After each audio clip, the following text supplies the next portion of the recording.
Hi everyone, welcome to Atomia classes. ഇന്നത്തെ നമ്മുടെ topic of discussion എന്ന് പറയുന്നത് സോളിഡ് സ്റ്റേറ്റ് ആണ്. പ്ലസ് ടുവിൽ നിങ്ങൾ പഠിച്ചിട്ടുള്ള സോളിഡ് സ്റ്റേറ്റ് തന്നെയാണ്. പ്ലസ് ടു ലെവലിൽ നിന്ന് ഡയറക്റ്റ് ആയി ക്വസ്റ്റ്യൻസ് ചോദിച്ചു വരുന്നത് കാണാറുണ്ട്. ഒന്നും രണ്ടും ക്വസ്റ്റ്യൻ ഒക്കെ ചോദിച്ചു വരുന്ന ഇയറും ഉണ്ടായിട്ടുണ്ട്. അതുകൂടാതെ കുറച്ചൊന്ന് ഡിഗ്രി MSc ലെവലിലേക്കും നമുക്കിതിനെ നോക്കിക്കാണേണ്ടിയിരിക്കുന്നു. മില്ലർ ഇൻഡിസസ് ഒക്കെ നിങ്ങൾ കേട്ടിട്ടുള്ളതായിരിക്കും. ഓക്കെ, എന്തായാലും നമുക്ക് സെഷനിലേക്ക് പോവാം. സോ സോളിഡ് സ്റ്റേറ്റ് ആദ്യമായിട്ട് ജസ്റ്റ് ഒന്ന് ബ്രീഫ് ചെയ്തിട്ട് നമുക്ക് പോവാം. സോളിഡ്, ലിക്വിഡ്, ഗ്യാസ് അല്ലെ. അപ്പോൾ സോളിഡ് എന്താണ്? റിജിഡ് ആണ്. ഇതിലൊന്നും ഒരുപാട് എക്സ്പ്ലനേഷൻ ആവശ്യമില്ല. റിജിഡ് ആയിരിക്കും അല്ലെ. AC റിമോട്ട് പോലെയും മൗസ് പോലെയൊക്കെയുള്ള ഒരുപാട് കാര്യങ്ങൾ എല്ലായിരിക്കും റിജിഡ് ആയിരിക്കും. പിന്നെ ഫിക്സഡ് ഷേപ്പ്, ഫിക്സഡ് വോളിയം ഉണ്ടായിരിക്കും. അതേസമയം ലിക്വിഡ് ആണെങ്കിലോ റിജിഡ് ആയിരിക്കത്തില്ല, ഒരു ഫിക്സഡ് ഷേപ്പ് ഉണ്ടാവത്തില്ല, പക്ഷെ എന്തായിരിക്കും ഫിക്സഡ് വോളിയം എന്തായാലും ഉണ്ടായിരിക്കും. അതേപോലെ ഗ്യാസ് ആണെങ്കിലോ നോട്ട് റിജിഡ് ആയിരിക്കും, ഫിക്സഡ് ഷേപ്പോ ഫിക്സഡ് വോളിയമോ ഉണ്ടാവത്തില്ല. അതേപോലെ സോളിഡിനെയും ലിക്വിഡിനെയും നമുക്ക് എന്ത് ചെയ്യാൻ പറ്റത്തില്ല, സ്ക്വാഷ് ചെയ്യാൻ പറ്റത്തില്ല. പക്ഷെ ഗ്യാസിന് എന്ത് ചെയ്യാൻ പറ്റും, നമുക്ക് കംപ്രസ് ചെയ്യാൻ പറ്റും. ഈ സ്ക്വാഷ് എന്ന് പറയുന്നത് എന്താണ്? കംപ്രഷൻ എന്നാണ് ഉദ്ദേശിക്കുന്നത്, compression.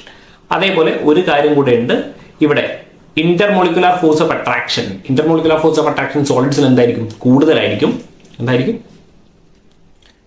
Intermolecular force of attraction, molecular force of attraction എന്തായിരിക്കും? സോളിഡ്സിൽ വളരെ കൂടുതലായിരിക്കും, ലിക്വിഡ്സിൽ കുറവായിരിക്കും, ഗ്യാസിൽ അതിലും കുറവായിരിക്കും. ഓക്കെ, പിന്നെ ഇവർ തമ്മിലുള്ള ഇന്റർമോളിക്കുലർ ഡിസ്റ്റൻസ് എന്തായിരിക്കും? ഡിസ്റ്റൻസ് വളരെ കുറവായിരിക്കും. ഇവിടെ കുറച്ചുകൂടി കൂടുതലാണ്, ഗ്യാസസിലാകുമ്പോൾ ആ ഡിസ്റ്റൻസ് എന്താണ്? വളരെ കൂടുതലായിരിക്കും. അതുകൊണ്ട് തന്നെ ഡിസ്റ്റൻസ് കൂടുന്തോറും ഫോഴ്സ് ഓഫ് അട്രാക്ഷൻ എന്താവും? കുറയും. ഇന്റർമോളിക്കുലർ ഫോഴ്സ് ഓഫ് അട്രാക്ഷൻ ഗ്യാസസിൽ ഏറ്റവും കുറവായിരിക്കും, സോളിഡ്സിൽ ഏറ്റവും കൂടുതലായിരിക്കും. അപ്പോൾ സോളിഡ്സിനെ പറ്റിയാണ് നമുക്ക് പഠിക്കാനുള്ളത്. സോളിഡ്സ് രണ്ട് ടൈപ്പിലുള്ള സോളിഡ്സ് ആണ് നമുക്ക് നോക്കി കാണേണ്ടിയിരിക്കുന്നത്. ഒന്ന് അമോർഫസ് സോളിഡ്സും രണ്ടാമത്തെ എന്താണ്? ക്രിസ്റ്റലൈൻ സോളിഡ്സും. നോക്കൂ, അമോർഫസ് സോളിഡും ക്രിസ്റ്റലൈൻ സോളിഡും. എന്താണ് അമോർഫസ് സോളിഡ്, എന്താണ് ക്രിസ്റ്റലൈൻ സോളിഡ്? നോക്കൂ, ഒരു റെഗുലർ അറേഞ്ച്മെന്റ് ഉണ്ടെങ്കിൽ നോക്കൂ, AB ഇങ്ങനെ ഒരു റെഗുലർ അറേഞ്ച്മെന്റ് ആണ് ഉള്ളതെങ്കിൽ ഇതിനെ നമ്മൾ എന്ത് വിളിക്കും? ക്രിസ്റ്റലൈൻ സോളിഡ് എന്ന് വിളിക്കും. എന്ത് വിളിക്കും? Crystalline solid. റെഗുലർ അറേഞ്ച്മെന്റ് ഉണ്ടെങ്കിൽ ഇതിനെ എന്ത് വിളിക്കും? Crystalline solid. ഇനി ഇറഗുലർ അറേഞ്ച്മെന്റ് ആണെങ്കിലോ നോക്കൂ, AB B പിന്നെ ഒരു A പിന്നെ ഒരു B A പിന്നെ ഒരു A പിന്നെ B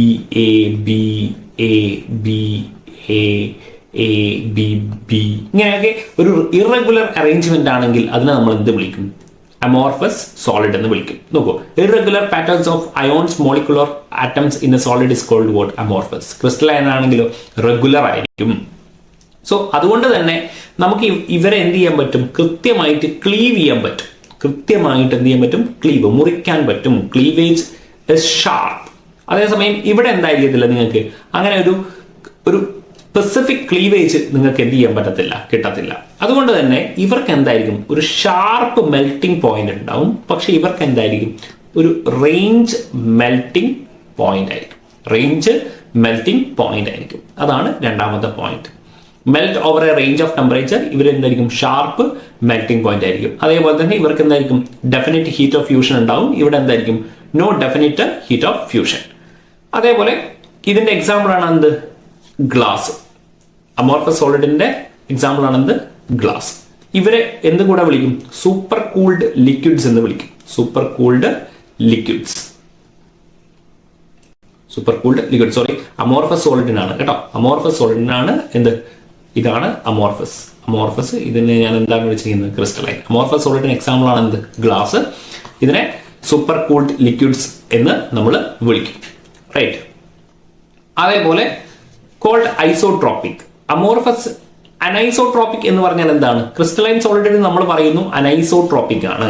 അതായത് അനൈസോട്രോപിക് എന്ന് പറഞ്ഞാൽ എന്താണ് നമ്മൾ അനൈസോട്രോപിക് എന്ന് കൊണ്ട് ഉദ്ദേശിക്കുന്നത്? Different physical property in different directions. Different physical properties in different directions. അതിനെയാണ് നമ്മൾ എന്ത് വിളിക്കുന്നത്? അതായത് നോക്കിക്കോളൂ, ക്രിസ്റ്റലൈൻ സോളിഡ് എടുത്തു. ഈ ഒരു ഡയറക്ഷനിലേക്കാണ് പോകുന്നതെങ്കിൽ ABBA എന്നുള്ള ഒരു ഡയറക്ഷനിലാണെങ്കിൽ ഒരു ഫിസിക്കൽ പ്രോപ്പർട്ടി ആയിരിക്കും. ഈ ഒരു ഡയറക്ഷനിലാണെങ്കിൽ എന്തായിരിക്കും? വേറൊരു ഫിസിക്കൽ പ്രോപ്പർട്ടി ആയിരിക്കും. ഇങ്ങനെയാണെങ്കിൽ എന്തായിരിക്കും? വേറൊരു ഫിസിക്കൽ പ്രോപ്പർട്ടി. വാല്യൂസും ഡിഫറെന്റ് ആയിരിക്കത്തില്ലേ? കാരണം ഡിഫറെന്റ് അയോൺസും മോളിക്യൂൾസും ഒക്കെ അല്ലേ ഉള്ളത്. അതുകൊണ്ട് different physical properties in different direction ആണെങ്കിൽ നമ്മൾ അതിന് എന്ത് വിളിക്കും? അനൈസോട്രോപിക്. അത് ആരുടെ പ്രത്യേകതയാണ്? ക്രിസ്റ്റലൈൻ. അതേസമയം ഐസോട്രോപിക് എന്ന് പറഞ്ഞാൽ എന്താണ്? Same physical property in all direction. Same physical properties in all directions ആണെങ്കിൽ അതിനെ നമ്മൾ എന്ത് വിളിക്കും? ഐസോട്രോപിക് എന്ന് വിളിക്കും. അതായത് ഇവിടെ കൃത്യമായിട്ടുള്ള ഒരു അറേഞ്ച്മെന്റ് ഒന്നുമില്ല. അതായത് എ എ ബി ബി ഇങ്ങനെ ഒരു കൃത്യമായ അറേഞ്ച്മെന്റ് ഇല്ലാത്തത് കൊണ്ട് തന്നെ ഇവരുടെ ഫിസിക്കൽ പ്രോപ്പർട്ടീസിന്റെ ഒക്കെ ഒരു ആവറേജ് എടുത്താൽ ഇവരെന്തായിരിക്കും? ഓൾമോസ്റ്റ് എന്തായിരിക്കും? സിമിലർ ആയിരിക്കും. അതുകൊണ്ടാണ് ഇതിനെ എന്ത് വിളിക്കുന്നത്? അമോർഫസ് സോളിഡ് എന്തായിരിക്കും? ഐസോട്രോപിക് ആയിരിക്കും. അതേസമയം ക്രിസ്റ്റലൈൻ എന്തായിരിക്കും? അനൈസോട്രോപിക് ആയിരിക്കും. റൈറ്റ്. ജസ്റ്റ് ഒന്ന് റിവൈസ് ചെയ്ത് പോയാൽ മതി. ഒരുപാട് ചോദ്യങ്ങളൊന്നും ഇവിടെ നിന്ന് ചോദിക്കാറില്ല. രണ്ടാമത്തത് നമ്മൾ ഇനി പഠിക്കാൻ പോകുന്നത് ക്രിസ്റ്റലൈൻ സോളിഡ്സിനെ പറ്റിയാണ്. അമോർഫസ് സോളിഡിനെ പറ്റിയല്ല നമ്മൾ പഠിക്കുന്നത്. ക്രിസ്റ്റലൈൻ സോളിഡിനെ 4 തരത്തിലാണ് നമ്മൾ ക്രിസ്റ്റലൈൻ സോളിഡിനെ ഡിഫൈൻ ചെയ്ത് വെച്ചിരിക്കുന്നത് അല്ലെങ്കിൽ ക്ലാസിഫൈ ചെയ്തിരിക്കുന്നത്. Molecular solid, ionic solid, metallic solids and covalent or network solids. നോക്കൂ, ഇതിന്റെ കോൺസ്റ്റിറ്റ്യൂവന്റ് പാർട്ടിക്കിൾസ് മോളിക്കുലാർ സോളിഡ്സിൽ എന്തായിരിക്കും? മോളിക്യൂൾസ് ആയിരിക്കും. ഇതിനെ 3 രീതിയിൽ നമ്മൾ ക്ലാസിഫൈ ചെയ്തിട്ടുണ്ട്. ഒന്ന് നോൺ പോളാർ ആണ്, ഒന്ന് പോളാർ ആണ്, ഒന്ന് ഹൈഡ്രജൻ ബോണ്ടഡ് ആണ്. നോക്കൂ, നോൺ പോളാർ ആണെങ്കിൽ എന്തായിരിക്കും? Dispersion or London forces. Dipolar ആണെങ്കിലോ ഡൈപോൾ ഇന്ററാക്ഷൻ. ഇനി ഹൈഡ്രജൻ ആണെങ്കിലോ ഹൈഡ്രജൻ ബോണ്ടിങ്. നോക്കൂ, ഡിസ്പേർഷൻ ഓർ ലണ്ടൻ ഫോഴ്സസ് എന്തായിരിക്കും? Argon, CCl4, H2, I2, CO2 എന്നൊക്കെ പറയുന്നത് പോലെ. അതായത് നോൺ പോളാർ അല്ലേ? I there is no polarity, same atoms ആണ് അല്ലെ. അങ്ങനെയാണെങ്കിൽ എന്തായിരിക്കും? Non polar. ഇനി ഡൈപോൾ ആണെങ്കിലോ പോളാറിൽ HCl, SO2, HCl അല്ലെ, ഡൈപോൾ മൊമെന്റ് ഒക്കെ ഉണ്ടാവും. Dipole moment. റൈറ്റ്. ഇനി ഹൈഡ്രജൻ ബോണ്ടിങ് ആണെങ്കിൽ എന്തായിരിക്കും? H2O. പിന്നെ ഫിസിക്കൽ നേച്ചറും ഈ കാര്യങ്ങളൊക്കെ ഒന്ന് ജസ്റ്റ് ഒന്ന് നോക്കി വെക്കുക. വേറെ പ്രത്യേകിച്ച് കാര്യങ്ങളൊന്നുമില്ല. ഇനി അയണിക് സോളിഡ്സ് ആണെങ്കിൽ കോൺസ്റ്റിറ്റ്യൂവന്റ് പാർട്ടിക്കിൾസ് എന്തായിരിക്കും? അയോൺസ് ആയിരിക്കും. എന്തായിരിക്കും? വരുമുള്ള ഫോഴ്സ് ഓഫ് ഇന്ററാക്ഷൻ ഇലക്ട്രോസ്റ്റാറ്റിക് അല്ലെങ്കിൽ കൂളോംബിക് ഫോഴ്സ് അല്ലെ. NaCl ഒക്കെ ഒരു എക്സാമ്പിൾ ആണ്. Na+ഉം Cl-. റൈറ്റ്. ഇനി മെറ്റാലിക് സോളിഡ്സ് ആണെങ്കിലോ പോസിറ്റീവ് അയോണിന്റെ C of delocalised electrons. Metallic solids നമുക്കറിയാം. പോസിറ്റീവ് അയോൺസ് ഇന്നെ C ഓഫ് ഡീലോക്കലൈസ്ഡ് എന്ന് പറയും. ഇലക്ട്രോൺസ് എന്ന് നമ്മൾ പറയും. എന്തായിരിക്കും? Metallic bonding. Example Fe, copper, silver, magnesium എന്നൊക്കെ പറയുന്നത് മെറ്റൽസിന് എക്സാമ്പിൾ ആണ്. ഇനി കോവാലന്റ് ഓർ നെറ്റ്വർക്ക് സോളിഡ്സ് എന്തായിരിക്കും? ആറ്റംസ് ആയിരിക്കും. കോവാലന്റ് ബോണ്ടിങ് ആയിരിക്കും ഇവരുടെ force of attraction. Example SiO2, carbon. Diamond ഒക്കെ നിങ്ങൾക്ക് അറിയാവുന്ന കാര്യമാണ്. ഇങ്ങനെ ടെട്രാഹെഡ്രലായിട്ട് കാർബൺ ഒക്കെ അറേഞ്ച് ചെയ്തിരിക്കുന്നതാണ്. ഓക്കെ. സോ ഇത്രയും കാര്യങ്ങൾ ജസ്റ്റ് ഒന്ന് റിവൈസ് ചെയ്ത് വെക്കുക. പക്ഷെ ഇതൊന്നുമല്ല നമ്മുടെ കൃത്യമായിട്ടുള്ള നമ്മുടെ ഡിസ്കഷനുള്ള കാര്യങ്ങൾ. നമുക്ക് എന്താണ് ചാപ്റ്ററിന്റെ ഉള്ളിലേക്ക് പോവാം. Crystal lattice and unit cell. എന്താണ് crystal lattice? Crystal lattice regular arrangement of constituent particles. Crystal ലാറ്റിസിനെ നമുക്ക് ഇങ്ങനെ ഡിഫൈൻ ചെയ്യാം. റെഗുലർ അറേഞ്ച്മെന്റ് ഓഫ് എന്താണെന്നുള്ളത് നമുക്ക് കാണാം കേട്ടോ.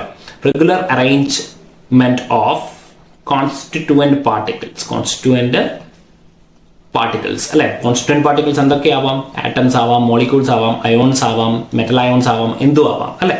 Constituent particles in 3-dimensional space, is called what? Lattice. Is called lattice. നോക്കൂ, ഇവിടെ ഞാനൊരു പിക്ചർ നിങ്ങൾക്ക് കാണിച്ചു തരാം.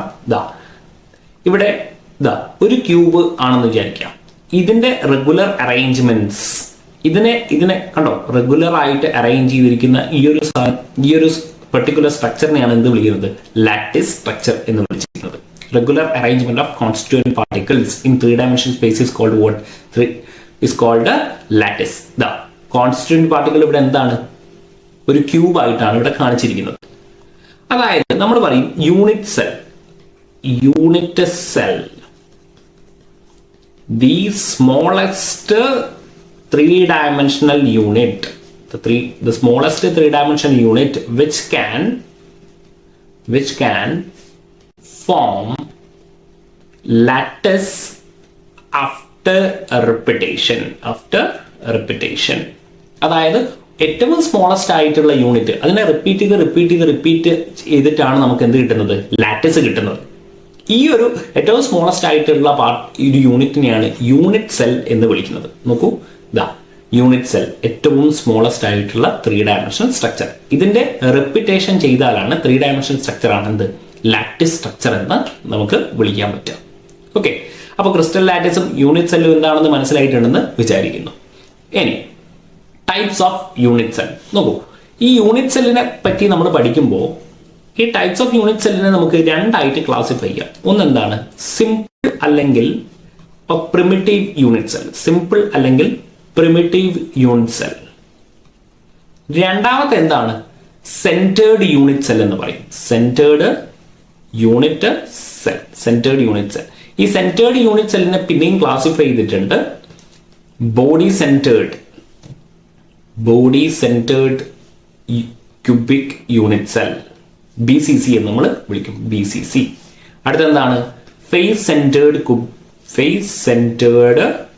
ക്യൂബിക് യൂണിറ്റ് സെൽ, അതിനെയാണ് നമ്മൾ എന്ത് വിളിക്കുന്നത് FCC എന്ന് വിളിക്കുന്നത്. തേർഡ് എന്തായിരിക്കും end centred cubic unit cell, എന്തായിരിക്കും ECC. ഇത്രയും യൂണിറ്റ് സെല്ലിനെ പറ്റി നമുക്ക് വളരെ ഡീറ്റെയിൽ ആയിട്ട് സംസാരിക്കണം. എന്നിരുന്നാലും അതിനു മുന്നേ നമുക്ക് കുറച്ചൊരു basic information about A cube. ഒരു ക്യൂബിൽ എത്ര കോർണേഴ്സ് ഉണ്ട്, എത്ര എഡ്ജസ് ഉണ്ട്, എത്ര ഫേസ് സെന്റേഴ്സ് ഉണ്ട് എന്നൊക്കെ നമുക്ക് നോക്കേണ്ടിയിരിക്കുന്നു. എന്നാലേ നമുക്ക് പ്രോബ്ലം ചെയ്യാൻ പറ്റും. നോക്കാം. അതായത് ഒരു ക്യൂബിൽ എത്ര കോർണേഴ്സ് ഉണ്ട്, എത്ര കോർണേഴ്സ് ആണ്? 8 കോർണേഴ്സ് ആണ് ഒരു ക്യൂബിൽ ഉണ്ടാകുക. Let's say will mark this 1 2 3 4 5 6 7 and 8. 8 corners ആണ് ഒരു ക്യൂബിൽ ഉണ്ടാകുക. അതേപോലെ ഫേസസ്, എത്ര ഫേസസ് ഉണ്ട്? 6 ഫേസസ് ആണ് ഒരു ക്യൂബിൽ ഉണ്ടാകുക. ഇതാ ഒരു ഫേസ്, അതേപോലെ താഴെ 1, ഈ ഒരു ഫേസ് ടോട്ടൽ ആയിട്ട് ഇവിടെ താഴെ 2 4 5 6.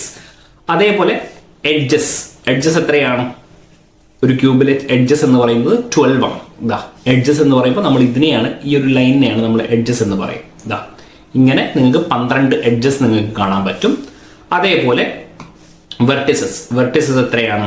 വെർട്ടിസസ് എന്ന് പറയുന്നത് 8 ആയിരിക്കും, വെർട്ടിസസും 8 ആയിരിക്കും. സോ ബേസിക് ഇൻഫർമേഷൻ ക്ലിയർ ആണെന്ന് വിചാരിക്കുന്നു.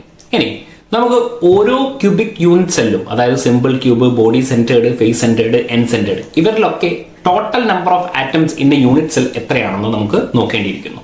നോക്കൂ, ആദ്യമായിട്ട് നമ്മൾ സിമ്പിൾ ക്യൂബ് എടുക്കാം. സിമ്പിൾ ക്യൂബിന്റെ കാര്യം പറയുകയാണെങ്കിൽ ആറ്റംസ് അറേഞ്ച് ചെയ്തിരിക്കുന്നത് കോർണേഴ്സിലാണ്. Atoms are arranged at the corners of the unit cell. Atoms are arranged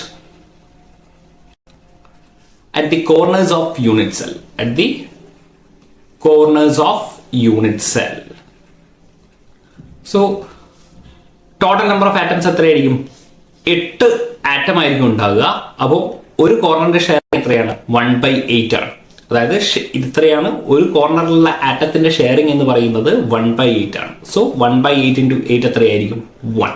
total number of unit cell in simple cube എത്രയായിരിക്കും? 1. ഇനി നമ്മൾ ബോഡി സെന്റേർഡ് ക്യൂബിക് യൂണിറ്റ് സെല്ലാണ് എടുക്കുന്നതെങ്കിൽ body centred unit cell, body centred unit സെല്ലാണ് നമ്മൾ എടുക്കുന്നതെങ്കിൽ ഇതാ ഇതേപോലെ കോർണറിലും ഉണ്ടാവും, അതേപോലെ സെന്ററിലും ഒരു ആറ്റം ഉണ്ടാവും. അങ്ങനെയാണെങ്കിൽ ഇതാ സെന്ററിൽ ഒരു ആറ്റം, ഈ സെന്ററിലുള്ള ആറ്റം വേറെ യൂണിറ്റ് സെല്ലുമായിട്ട് ഷെയറിംഗ് ഉണ്ടാവുമോ? ഇല്ല. അങ്ങനെയാണെങ്കിൽ atoms are arranged at the corners, atoms are arranged at the corners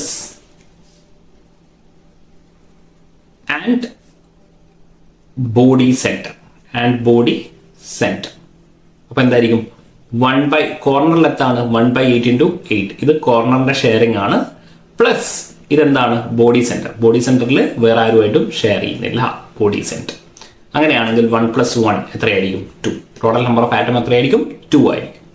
ഇനി face center, face centered unit cell, face centered unit സെല്ലിന്റെ കാര്യം നമ്മൾ നോക്കുകയാണെങ്കിൽ നോക്കൂ, ഫേസ് സെന്റേർഡ് യൂണിറ്റ് സെല്ലിന്റെ കാര്യം നോക്കുകയാണെങ്കിൽ എവിടെയൊക്കെ ആയിരിക്കും? Atoms are arranged at the കോർണറിലും അതേപോലെ ഫേസ് സെന്ററിലും ആയിരിക്കും. എല്ലാ ഫേസസിന്റെ സെന്ററിലും ആറ്റംസ് അറേഞ്ച് ചെയ്തിട്ടുണ്ടാവും. എത്ര ഫേസസ് ആണുള്ളത്? 6 ആയിരിക്കും. ഇവരുടെ ഷെയറിംഗ് എത്രയായിരിക്കും? 1/2. അതായത് atoms are arranged at the corners, arranged at the corners and center of faces, center of faces. അതായത് കോർണേഴ്സിലാകുമ്പോൾ എന്തായിരിക്കും 1/8 into 8 plus half into center of faces എന്ന് പറയുമ്പോൾ എന്തായിരിക്കും 6. അപ്പോൾ എത്രയായിരിക്കും 1 + 3 എത്രയായിരിക്കും? ഫേസ് സെൻറ്റേർഡിൽ എത്രയായിരിക്കും? 4. 1 + 3 എത്രയായിരിക്കും? 4. നമ്പർ ഓഫ് ആറ്റംസ് എത്രയാണ്? 4 ആണ്. ഇനി അതേപോലെ എൻ സെൻറ്റേർഡിലാണെങ്കിലോ end centred cubic unit cell. End centred cubic unit cell. End centred cubic unit cell ആണെങ്കിൽ എന്തായിരിക്കും? കോർണറിലും ഉണ്ടാവും, അതേപോലെ any two opposite faces. Any two opposite faces. Any two opposite ഫേസസിലും ആറ്റംസ് അറേഞ്ച്ഡ് ആയിരിക്കും. അതായത് ഇത് കോർണറിലാണ്, ഏതെങ്കിലും രണ്ട് ഫേസിന്റെ ഓപ്പോസിറ്റ് ആയിട്ട് നോക്കുക. അപ്പൊ എന്തായിരിക്കും? കോർണറിലുള്ള ഷെയറിംഗ് എത്രയായിരിക്കും? 1/8 into 8 പ്ലസ് ഹാഫ് ഇൻറ്റു എത്ര ഫേസസ് ആണ്? 2 ഫേസസ് ആണ്. അതായത് 1 + 1 2. Total number of atoms in N centred cubic unit cell എത്രയാണ്? 2 ആണെന്ന് മനസ്സിലായി. ഇത് കൂടാതെ നമുക്ക് HCP hexagonal close packing unit, okay, HCP unit സെല്ലും കൂടെ നമുക്ക് നോക്കേണ്ടിയിരിക്കുന്നു. നോക്കൂ, ഇവിടെ 3 ടൈപ്പിലുള്ള ആറ്റംസ് ഉണ്ട്. അതായത് റെഡിൽ കാണിച്ചിരിക്കുന്നത് എന്താണ്? കോർണർ ആറ്റംസ് ആണ്. എന്താണ്? കോർണർ ആറ്റംസ് ആണ്. അവരുടെ ഷെയറിംഗ് എന്ന് പറയുന്നത് 1/6 ആണ്. അതേപോലെയുള്ള റെഡ് എത്രയുണ്ട്? 12 ഉണ്ട്. അങ്ങനെയാണെങ്കിൽ ഇത് എത്രയായിരിക്കും? 2. ഇനി ബോഡി സെന്ററിൽ എത്രയുണ്ട്? 3 ആളാണുള്ളത്. അവരുടെ ഷെയറിംഗ് ഒന്നും ചെയ്യാത്തത് കൊണ്ട് തന്നെ 3 into 1 എത്ര വരും? 3 എന്ന് വരും. അതേപോലെ 2 ഓപ്പോസിറ്റ് ഫേസസിൽ ഉണ്ട്, 2 ആറ്റംസ് ഉണ്ട്. അങ്ങനെയാണെങ്കിൽ ഫേസ് സെന്ററിൽ എന്തായിരിക്കും? ഹെക്സാഗണലിന്റെ ഫേസ് സെന്റർ ഹാഫ് ഇൻറ്റു 2 വരും. അപ്പൊ എന്തായിരിക്കും? 1. ടോട്ടൽ അപ്പം എത്രയായിരിക്കും? Total number of atom 2 + 3 + 1 = 6. അപ്പോൾ സിമ്പിൾ ക്യൂബിൽ 1, ബോഡി സെന്റേർഡിൽ 2, ഫേസ് സെന്റേർഡിൽ 4, ഹെക്സഗണലിൽ 6, എൻ സെന്റേർഡിൽ 2. ഇത്രയുമാണ് ടോട്ടൽ നമ്പർ ഓഫ് ആറ്റംസ്. ഇതിനെ ബേസ് ചെയ്തുകൊണ്ടുള്ള പ്രോബ്ലംസ് ആണ് അടുത്തത് നമുക്ക് ചെയ്യേണ്ടത്. First question, find molecular formula of the solid if X occupies the corner. Occupies corner എന്ന് പറയുമ്പോൾ 1/8 ഷെയറിംഗും 8 ആറ്റംസും ഉണ്ടെങ്കിൽ എക്സ് എന്തായിരിക്കും? 1. And y occupies edge center. Edge സെന്ററിന്റെ ഷെയറിംഗ് എത്രയാണ്? 4 ആണ്. 1/4 ആണ്. അതേപോലെ 12 ആയിരിക്കും. 12 എഡ്ജസ് ആയിരിക്കും ഉണ്ടാകുക. അപ്പോൾ അതെന്തായിരിക്കും? 3 ആയിരിക്കും. That means that will be XY3. എന്തായിരിക്കും? XY3 is the molecular formula. Now a solid consists of A, B and C type of atoms. Second question, if A occupies corner. A എന്താണ്? Corner ആണ്. Corner ആണെങ്കിൽ എന്തായിരിക്കും? 1/8 into 8 ആയിരിക്കും. But 1 corner is missing, which means 8 atoms ഉണ്ടാവത്തില്ല, മറിച്ച് എത്രയായിരിക്കും? 7 atoms ആയിരിക്കും ഉണ്ടാവുക, which means A എന്തായിരിക്കും? 7/8. B occupies face centers, but 2 faces are missing. അത് ഷെയറിംഗ് എത്രയായിരിക്കും? 1/2. ടോട്ടൽ ഫേസസ് 6 ആണ്, പക്ഷെ 2 ആളുകൾ മിസ്സിംഗ് ആണ്. അതുകൊണ്ട് എന്തായിരിക്കും? 4 ഉണ്ടാവും. അതുകൊണ്ട് B എന്തായിരിക്കും? B2 ആയിരിക്കും. A എത്രയായിരിക്കും? 7/8. And C occupies body center. C occupies body center, sharing ഒന്നുമില്ല. അതുകൊണ്ട് എന്തായിരിക്കും? 1 ആയിരിക്കും. ഫൈൻഡ് ദ മോളിക്കുലർ ഫോർമുല എന്നാണ് ചോദിച്ചിരിക്കുന്നത്. അതുകൊണ്ട് ഇത് എന്തായിരിക്കും? A 7/8, B2, C1, which means ഇത് എന്തായിട്ട് ഷോർട്ട് ചെയ്ത് എഴുതാം? A7, B16, C8 എന്ന് നമുക്ക് എഴുതാം. This is the molecular formula. Right. ഇങ്ങനെ വളരെ സിമ്പിൾ ആയിട്ടുള്ള ക്വസ്റ്റ്യൻസ് ആണ് ചോദിക്കുക.